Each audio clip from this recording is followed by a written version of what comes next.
आज आपने मुझे सभा में बोलने का मौका दिया, इसके लिए मैं आपकी बहुत बहुत आभारी हूँ। सबसे पहले जो सुरक्षाकर्मी, जो जवान अफसर 13 दिसंबर को संसद की सुरक्षा के लिए शहीद हुए, उनके प्रति मैं श्रद्धांजलि व्यक्त करना चाहती हूँ। महोदय, हजारों साल पुरानी हमारे देश की धर्म की एक पुरानी परंपरा रही है। ये परंपरा संवाद, चर्चा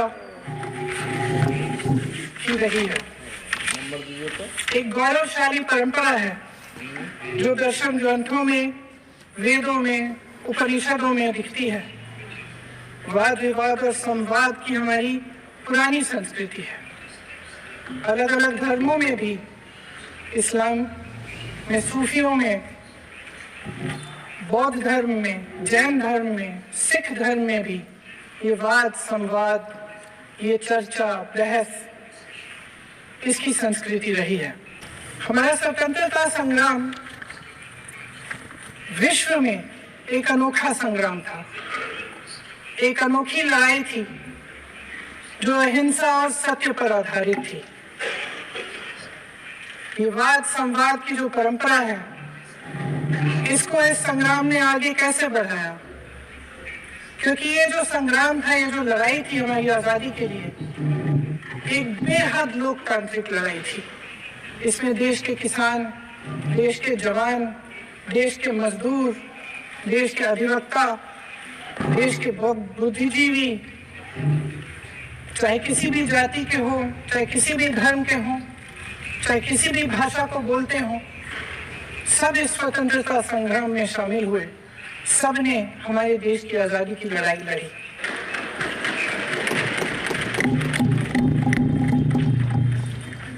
और उसी आजादी की लड़ाई से एक आवाज उभरी जो हमारी देश की आवाज थी। वो आवाज ही हमारी आजादी की आवाज थी। और उसी की गूंज ने हमारे संविधान को लिखा और बनाया। ये सिर्फ एक दस्तावेज नहीं है। बाबा साहेब अम्बेडकर, मौलाना आजाद जी, राजगोपालाचारी जी और जवाहरलाल नेहरू जी और उस समय के तमाम नेता, जैसे आपने कहा, इस संविधान को बनाने के जो कार्य में सालों के लिए जुटे रहे। हमारा संविधान इंसाफ, उम्मीद, अभिव्यक्ति और आकांक्षा की वो ज्योत है जो हर हिंदुस्तानी के दिल में जलती है। अध्यक्ष महोदय, इस ज्योत ने हर एक भारतीय को यह पहचानने की शक्ति दी कि उसे न्याय मिलने का अधिकार है, कि उसमें अपने अधिकारों के लिए आवाज उठाने की क्षमता है, कि जब वो आवाज उठाएगा तो सत्ता को उसके सामने झुकना पड़ेगा। इस संविधान ने हर एक देशवासी को ये अधिकार दिया कि वो सरकार बना भी सकता है और सरकार बदल भी सकता है। ये ज्योत जो हर हिंदुस्तानी के दिल में जलती है, उसने हर हिंदुस्तानी को ये विश्वास दिया कि देश की संपत्ति में, देश की दौलत में, संसाधनों में उसका भी हिस्सा है, कि उसे एक सुरक्षित भविष्य की उम्मीद का अधिकार है, कि देश बनाने में भी उसकी भागीदारी है। उम्मीद और आशा की ये ज्योत मैंने देश के कोने कोने में खुद देखी है। उन्नाव में मैं एक रेप पीड़िता के घर गई। उसे जलाकर मार डाला था। वो शायद 20-21 साल की होगी। हम सबके बच्चे हैं। हम सोच सकते हैं कि अगर हमारी बेटी के साथ बार बार बलात्कार हुआ और फिर जब वो अपनी लड़ाई लड़ने के लिए गई तो तो उसको जलाकर मार डाला गया होता तो हम पर क्या बीतती। मैं उस बच्ची के पिता से मिली, उसके खेत जलाए गए थे, उसके भाइयों को पीटा गया था, उसके पिता को बाहर से घर के बाहर घसीट कर मारा गया था। उस पिता ने मुझे बताया कि बेटी, मुझे न्याय चाहिए। मेरी बेटी अपने एफआईआर को दर्ज करने के लिए जब जिले में गई तो उसको मना किया गया, अगले जिले में जाना पड़ा उसे। वो रोज सुबह 6 बजे उठकर तैयार होकर अकेली अपने मुकदमे को लड़ने के लिए अगले जिले में ट्रेन से जाती थी। उसके पिता ने मुझे कहा कि मैंने उससे कहा, बेटी अकेले मत जाओ, छोड़ दो ये लड़ाई। लेकिन उसकी बेटी ने उसको जवाब दिया कि नहीं पिताजी, मैं अकेली जाऊंगी, मैं लड़ूंगी, ये मेरी लड़ाई है, मैं इसको लड़ूंगी। ये लड़ने की क्षमता, ये हिम्मत उस लड़की को और करोड़ों भारत की नारियों को हमारे संविधान ने दी। आगरा में मैं अरुण वाल्मीकि के घर गई। अरुण वाल्मीकि पुलिस स्टेशन में काम करता था, सफाई का काम करता था। आप सोच सकते हैं हमारी तरह उसका भी परिवार था, नई नई शादी हुई थी, 2-3 महीनों का बच्चा था। पुलिस स्टेशन में चोरी हो गई, चोरी का इल्जाम उस पर लगाया गया। उसके पूरे परिवार को उठाकर पुलिस स्टेशन में ले गए। आप हंस रहे हैं, लेकिन ये गंभीर बात है। अरुण वाल्मीकि को पीट पीट के मार डाला, उसकी बीवी को पीटा, उसके पिता के नाखून निकाले, उसके पूरे परिवार को पीटा गया। जब मैं उस जवान महिला से मिलने गई जो अभी अभी विधवा हुई थी, तो उसने मुझे कहा कि दीदी, हमें सिर्फ एक चीज चाहिए, हमें न्याय चाहिए और हम इस न्याय के लिए लड़ते रहेंगे, चाहे कुछ भी हो जाए। ये हिम्मत उस महिला को हमारे संविधान ने दी।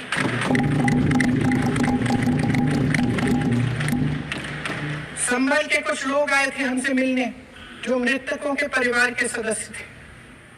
उसमें 2 बच्चे थे, अदनान और उजैर। आप सुनिए। उसमें 2 बच्चे थे, अदनान और उजैर। एक बच्चा मेरे बच्चे की उम्र का है, दूसरा उससे छोटा 17 साल का है। दर्जी के बेटे थे। दर्जी का एक ही सपना था कि वो अपने बेटों को पढ़ाएगा, लिखाएगा। एक बेटा डॉक्टर बनेगा, एक बेटा भी सफल होगा दूसरा बेटा भी अपने जीवन में सफल होगा। उनके पिताजी हर रोज उनको स्कूल छोड़ते थे। उस दिन भी स्कूल छोड़ने के बाद अपनी दुकान में चले गए। उन्हें पता नहीं था कि विवाद हो रहा है। उन्होंने भीड़ देखी, घर आने की कोशिश की तो पुलिस ने गोली से मार डाला। वो 17 साल का बच्चा अदनान मुझसे कहता है,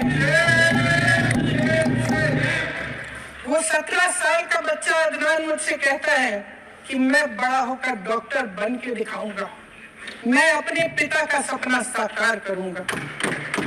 ये सपना, ये आशा उसके दिल में हमारे संविधान ने डाली। अध्यक्ष महोदय, हमारे देश के करोड़ों देशवासियों के संघर्ष में, अपने अधिकारों की पहचान में, इनकी कठिन से कठिन परिस्थितियों से लड़ने की अपार हिम्मत में और देश से न्याय की अपेक्षा में हमारे संविधान की ज्योत जल रही है। मैंने हमारे संविधान की ज्योत को जलते हुए देखा है और इसके साथ साथ ये भी समझा है कि हमारा संविधान एक सुरक्षा कवच है, एक ऐसा सुरक्षा कवच है जो देशवासियों को सुरक्षित रखता है, न्याय का कवच है, एकता का कवच है और अभिव्यक्ति की आजादी का कवच है। दुख की बात यह है कि मेरे सत्ता पक्ष के साथी जो बहुत बड़ी बड़ी बातें करते हैं, इन्होंने इन 10 सालों में यह सुरक्षा कवच सत्ता पक्ष के मेरे साथियों ने ये सुरक्षा कवच तोड़ने का पूरा प्रयास किया है। संविधान में सामाजिक, आर्थिक और राजनीतिक न्याय का वादा है। ये वादा एक सुरक्षा कवच है जिसको तोड़ने का काम शुरू हो चुका है। लैटरल एंट्री और निजीकरण के जरिए ये सरकार आरक्षण को कमजोर करने का काम कर रही है। अगर लोकसभा में ये नतीजे नहीं आए होते तो ये संविधान बदलने का काम भी शुरू कर लेते। सच्चाई ये है अध्यक्ष महोदय कि आज संविधान बार बार इसलिए कह रहे हैं क्योंकि इस चुनाव में इनको पता चल गया कि इस देश की जनता ही इस संविधान को सुरक्षित रखेगी। इस चुनाव में हारते जीतने से इन्हें एहसास हुआ ये संविधान बदलने की बात इस देश में नहीं चलेगी। आज जनता की मांग है कि जाति जनगणना हो। सत्ता पक्ष के मेरे साथी ने इसका जिक्र किया। ये जिक्र भी आज इसलिए हो रहा है क्योंकि चुनाव में ये नतीजे आए। ये जाति जनगणना इसलिए जरूरी है ताकि हमें पता चले कि किसकी क्या स्थिति है और नीतियां उस हिसाब से बने। इनकी गंभीरता का प्रमाण ये है कि जब चुनाव में पूरे विपक्ष ने जोरदार आवाज उठाई कि ये जाति जनगणना होनी चाहिए तो इनका जवाब देखिए।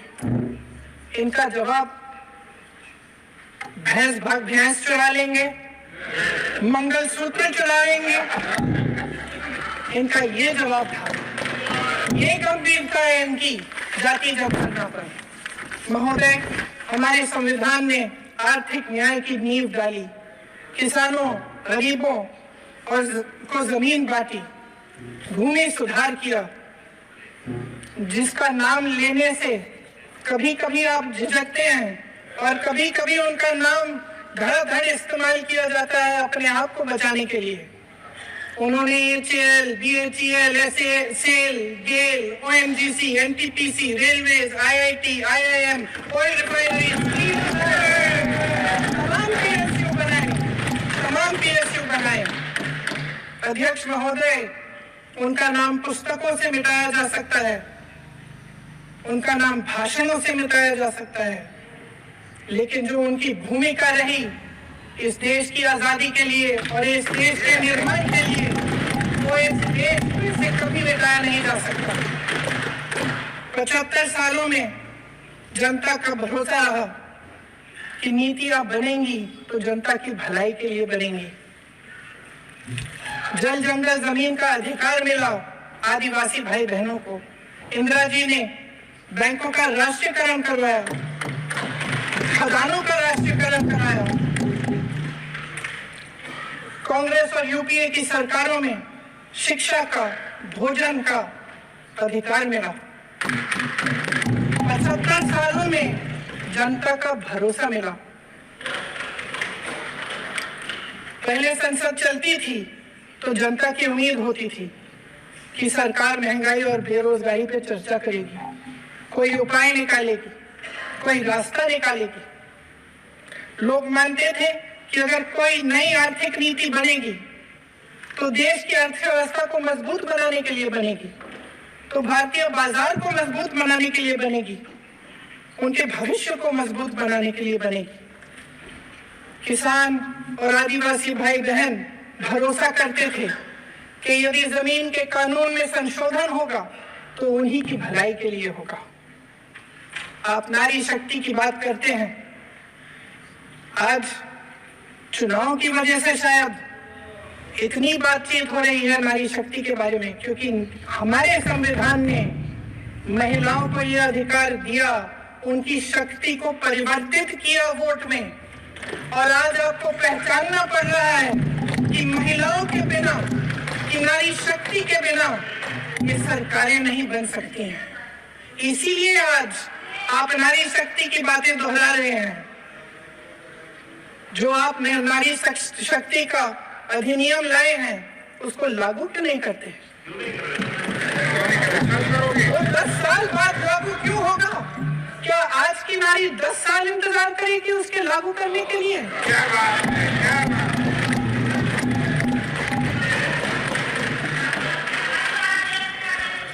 आज संसद में बैठे हुए सत्ता पक्ष के मेरे साथी ज्यादा से ज्यादा अतीत की बातें करते हैं।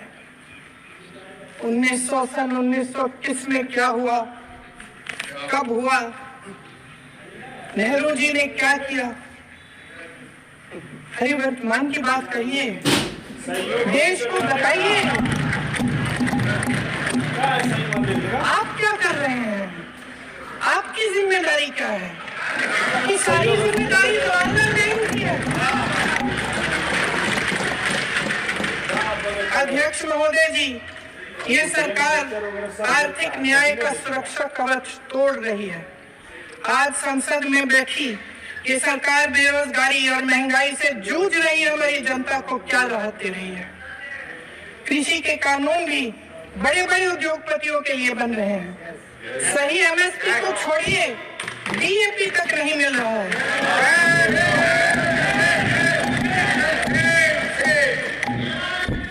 वायनाड से लेकर ललितपुर तक इस देश का किसान रो रहा है। आपदा आती है तो उसको कोई राहत नहीं मिलती। भगवान भरोसे है आज इस देश का किसान, उसको छोड़ दिया गया है। आज हिमाचल में देखिए, जितने भी कानून बने हैं वो सब बड़े बड़े उद्योगपतियों के लिए बन रहे हैं। हिमाचल में जो सेब उगता था उसके जो छोटे छोटे किसान हैं वे रो रहे हैं, क्योंकि एक व्यक्ति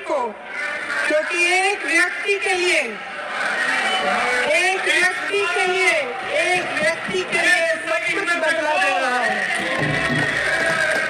सुनने की हिम्मत रखो।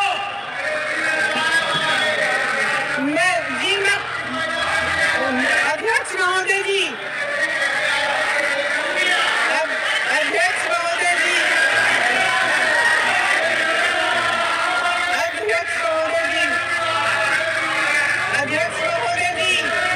अडानी जी को सारे कोल्ड स्टोरेज सरकार ने नहीं दिए।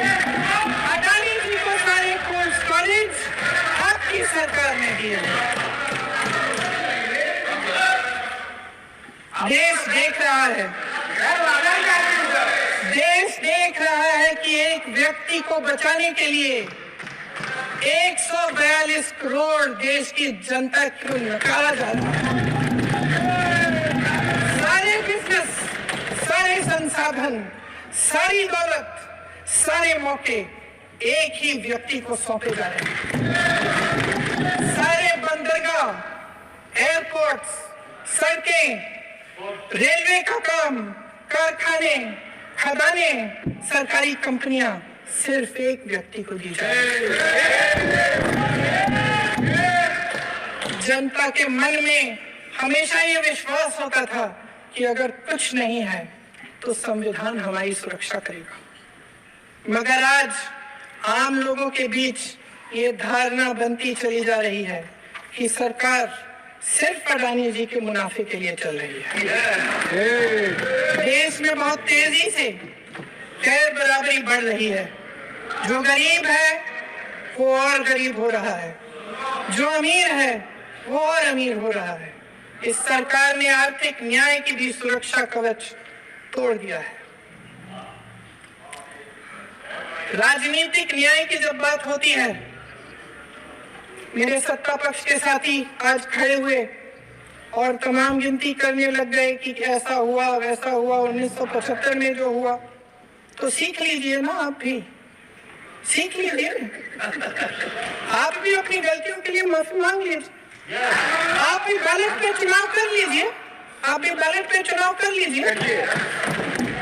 दूध का दूध, पानी का पानी हो जाएगा। आप राजनीतिक न्याय की बात करते हैं, सरकारों को पैसों के बल पर गिरा देते हैं।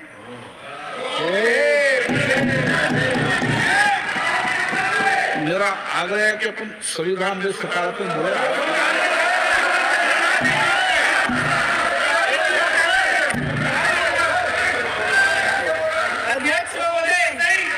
अध्यक्ष महोदय, सत्ता पक्ष के हमारे साथी ने एक उदाहरण दिया उत्तर प्रदेश की सरकार का, तो मैं भी एक उदाहरण दे देती हूँ महाराष्ट्र की सरकार का। मैं भी एक उदाहरण दे देती हूँ हिमाचल की सरकार को तोड़ने की कोशिश किसने की, पैसों के बल पे की, गोवा की सरकार। तमाम उदाहरण। क्या ये सरकारें जनता ने नहीं चुनी थी? क्या संविधान इन पर लागू नहीं था? पूरी देश की जनता जानती है कि इनका हस्ती है, जानती है कि इनके यहाँ तो वॉशिंग मशीन है।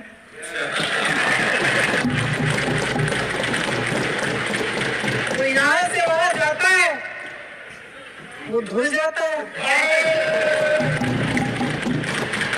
इस तरफ दाग, उस तरफ स्वच्छता। और मेरे कई ऐसे साथी हैं जो इस तरफ होते थे उस तरफ चले गए, मुझे दिख नहीं रहे हैं, वॉशिंग मशीन में शायद धुल गए हैं। अध्यक्ष महोदय, जहाँ भाईचारा और अपनापन होता था, जहाँ हमारे संविधान ने एकता का सुरक्षा कवच दिया था, वहाँ शक और घृणा के बीज बोए जा रहे हैं। एकता का सुरक्षा कवच तोड़ा जा रहा है। प्रधानमंत्री जी यहाँ सदन में संविधान की किताब को यूं माथे से लगाते हैं, लेकिन संभल में, हाथरस में, मणिपुर में जब न्याय की गुहार आती है, उठती है, तो उनके माथे पे शिकन तक नहीं आता।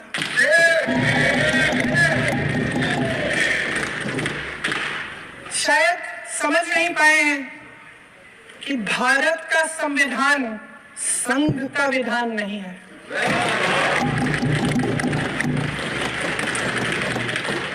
भारत के संविधान ने हमें एकता दी, हमें आपसी प्रेम दिया।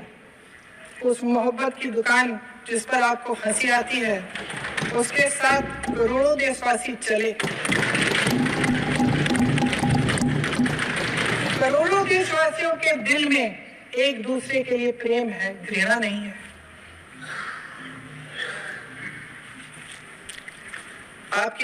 इनकी जो विभाजनकारी नीतियां हैं, उसका नतीजा हम रोज देखते हैं।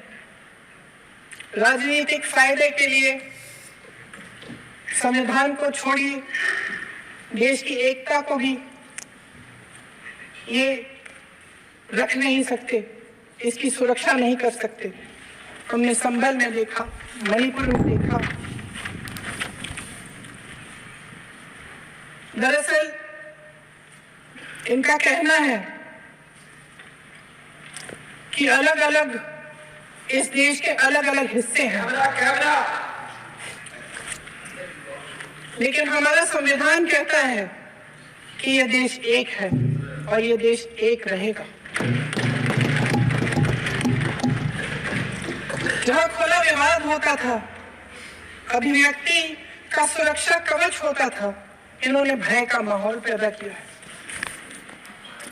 सत्ता पक्ष के मेरे साथी अक्सर 75 सालों की बात करते हैं, लेकिन इन 75 सालों में ये उम्मीद, आशा, ये अभिव्यक्ति की ज्योति कभी थमी नहीं, कभी बुझी नहीं। इस देश की जनता ने खुलकर आलोचना की, निडर होकर धरने किए, प्रदर्शन किए। जब जब जनता नाराज हुई, तब तब सत्ता को ललकारा, उसे चेतावनी दी, बड़े से बड़े नेताओं को कटघरे में खड़ा किया, उनसे जवाब मांगा, न्याय मांगा।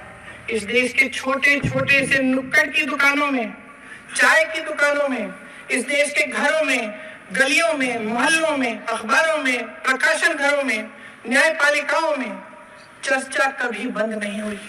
लेकिन आज ये माहौल नहीं है। आज जनता को सच बोलने से डराया जाता है, धमकाया जाता है।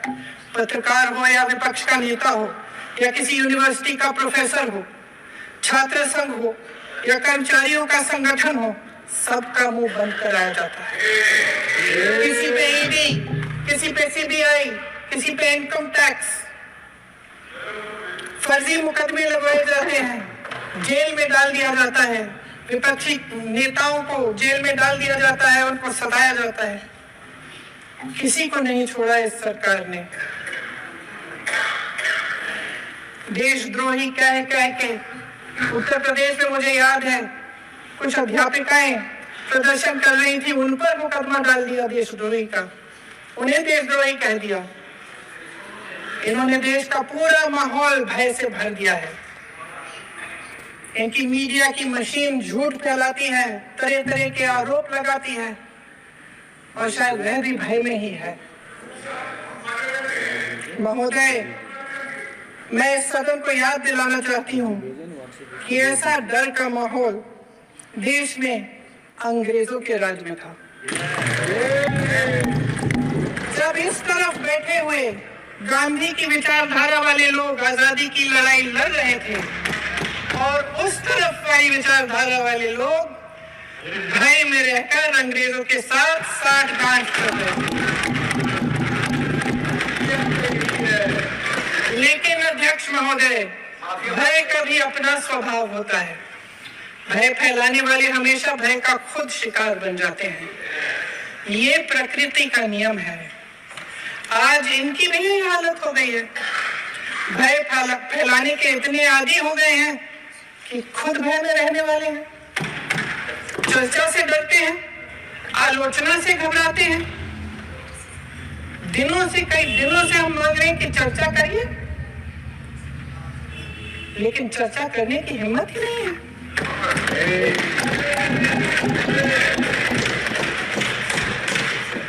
एक कहानी होती थी अध्यक्ष महोदय, शायद बचपन में आपने भी सुनी होगी। राजा भेष बदलकर बाजार में आलोचना सुनने जाता था। ये सुनने जाता था कि प्रजा मेरे बारे में क्या कह रही है, मैं सही रास्ते पे चल रहा हूं कि नहीं। लेकिन आज का राजा, भेष तो बदलते हैं आज के राजा, शौक तो है उनको भेष बदलने का, लेकिन न जनता के बीच जाने की हिम्मत है और न आलोचना सुनने की।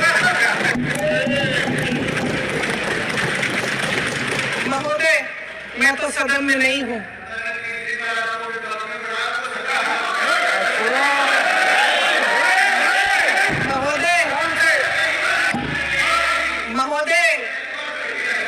महोदय, जनता में बहुत विवेक है, ये सही है।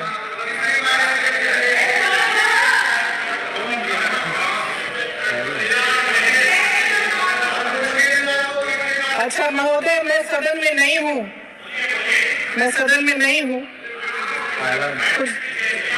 ठीक है, मैं सदन में नहीं हूँ, मात्र 15 दिनों से आ रही हूँ। लेकिन मुझे ताज्जुब होता है कि इन 15 दिनों में इतनी बड़े इश्यूज हैं, इतनी बड़ी बातें हैं, प्रधानमंत्री जी मात्र एक दिन के लिए, शायद 10 मिनट के लिए दिखे हैं।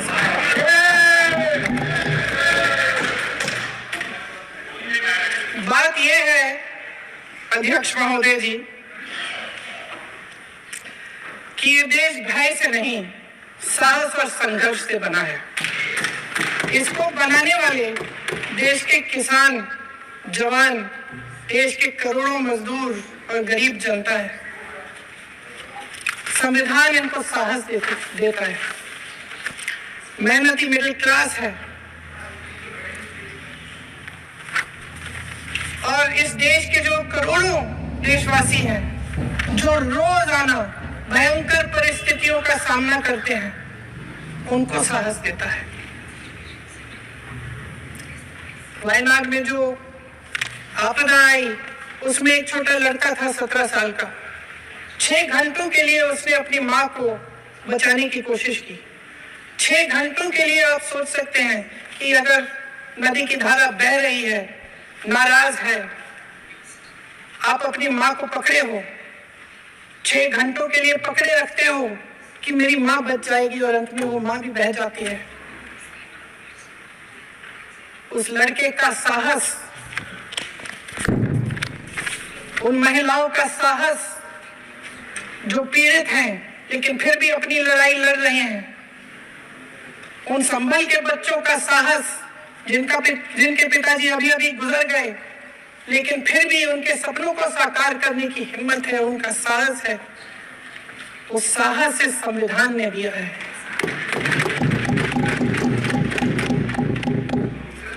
वो आत्मविश्वास से संविधान ने दिया है।